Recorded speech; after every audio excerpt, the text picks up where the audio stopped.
तो चलिए आज के इस सोर्स मटेरियल को थोड़ा डिटेल में समझते हैं। हम बात कर रहे हैं एक ऐसी दुबई ट्रिप की जो शुरू तो बड़ी शान सी हुई थी, पर खत्म आते आते सबकी हालत खराब हो गई। इस सफर का नाम दिया गया है पर्यटकों की यात्रा, दुबई का एक सफर। और सच कहूं तो ये सिर्फ एक यात्रा नहीं, बल्कि एक आम टूरिस्ट की थकान और एक्साइटमेंट का पूरा ग्राफ है। बिना वक्त जाया किए सीधे इस मजेदार एक्सपीरियंस के अंदर चलते हैं। सबसे पहले एक मजेदार बात जो इस सफर से निकल कर आई वो सुनिए। इतना चल चल कर हमें बंदर बना दिया राणा जी। मतलब ये एक लाइन ना इस पूरे ट्रिप की सच्चाई बयां कर देती है। एक तरफ वो दुबई का शानदार ग्लैमर है और दूसरी तरफ लगातार चलने के बाद फिजिकल स्टैमिना की जो टेस्टिंग होती है ना, ये बस वही पॉइंट आउट करता है। स्टार्टिंग का वो हाई एनर्जी जोश, मीलों चलने के बाद कैसे हवा हो जाता है, ये हम सबने कभी ना कभी एक्सपीरियंस किया ही होगा। ट्रिप में सिर्फ अच्छी फोटोज नहीं होती, पैरों का दर्द भी एक बहुत बड़ा सच है। अब आगे बढ़ते हैं और देखते हैं इनका पूरा आइटिनरी। इनका दिन शुरू हुआ इन्फिनिटी ब्रिज के रोमांच से, उसके बाद बुर्ज खलीफा की भव्यता, फिर थोड़ा आराम करने के लिए कॉनकॉर्ड में शीशा, फिर अल-सीफ और आखिर में वही आरटीए बोट राइड जहां इन्हें असली शांति मिली। ये बिल्कुल एक रोलर कोस्टर जैसा है, जहां एनर्जी टॉप से शुरू होकर एकदम बॉटम पर आ जाती है। तो कहानी का पहला हिस्सा है दोस्तों का स्वागत और infinity bridge. Host Rana Kaif के दोस्त रेहान, बंसी और स्मिथ हरियाणा से छुट्टियां मनाने आए हैं। और देखिए, जब पुराने दोस्त मिलते हैं तो एक्साइटमेंट वापस आसमान छूने लगती है। और इस पूरे सफर की शुरुआत आखिर हुई कैसे? दरअसल दोस्तों ने जिद पकड़ ली थी कि उन्हें ऊपर जाकर ब्रिज देखना ही देखना है।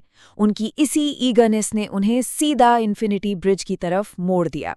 होता है ना, जब कोई पहली बार किसी नए और ग्रैंड शहर में आता है तो लगता है बस हर एक चीज को बेस्ट एंगल से देख ले। वही यहां भी हुआ।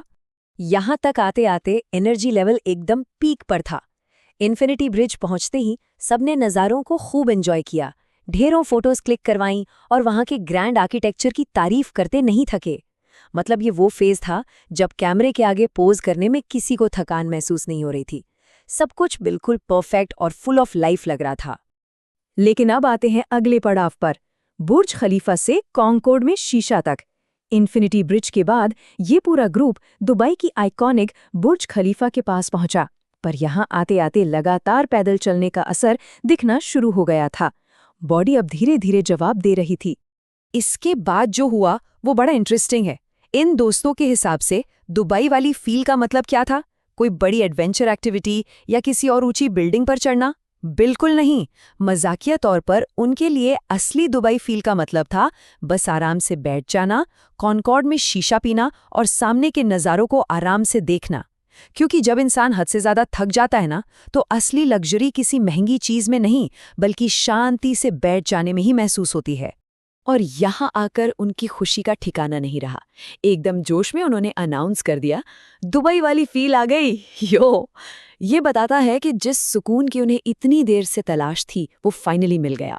और हमारे होस्ट राणा कैफ ने भी इस दौरान एक जबरदस्त लोकल गाइड का रोल प्ले किया, ताकि उनके दोस्तों को आराम करने का पूरा मौका मिल सके। थोड़ा रिलैक्स करने के बाद हमारा अगला सेक्शन शुरू होता है अल-सीफ की सैर। अब ये ग्रुप शहर की थोड़ी ट्रेडिशनल और नेचुरल ब्यूटी को एक्सप्लोर करने निकलता है। अल-सीफ वहाँ के पुराने और नए कल्चर का एक बहुत ही बेहतरीन मिक्स है। अल-सीफ के नज़ारे सच में काफ़ी वाइब्रेंट है। इस ग्रुप ने वहाँ की खूबसूरती का खूब लुफ्त उठाया। पर यहाँ सबसे बढ़िया बात क्या थी पता है? इतनी ज़्यादा थकान होने के बावजूद बंसी ने पूरे माहौल को एकदम लाइवली बनाए रखा। उसने अपने रिश्तेदारों का इतना मनोरंजन किया कि थकान का एहसास थोड़ा कम हो गया। एक अच्छी कंपनी वाकई किसी भी थकावट को भुला सकती है ना? अब बढ़ते हैं सफ़र के आखिरी और सबसे रिलेटेबल हिस्से की तरफ, आरटीए बोट राइड की राहत। ये दिन का वो हिस्सा था जब पैरों ने और आगे चलने से साफ इनकार कर दिया था। बस किसी भी तरह की गाड़ी या ट्रांसपोर्ट मिल जाए, यही एकमात्र लक्ष्य बचा था। अगर हम इन चीज़ों को कंपेयर करें तो एक बड़ा ही इंटरेस्टिंग कॉन्ट्रास्ट निकल कर आता है। एक तरफ दिन भर के पैदल चलने की वो भयंकर एग्जॉस्टिंग थकान थी, और दूसरी तरफ एक बहुत ही सिंपल सी आरटीए बोट राइड का प्योर अनअडल्टरेटेड आराम। सही में उस वक्त ऐसी हालत में वो छोटी सी नाव भी किसी लग्जरी क्रूज से कम थोड़ी लगती है। और जरा सोचिए, इस जबरदस्त आराम की कीमत क्या थी? सिर्फ 2 दिरहम।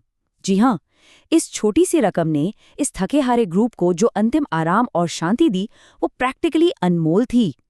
ये बिल्कुल साबित कर देता है कि ट्रैवल करते वक्त सबसे बड़ी खुशी जरूरी नहीं कि किसी बहुत महंगी जगह पर ही मिले। कभी-कभी वो ऐसे ही छोटी और सस्ती चीजों में छुपी होती है।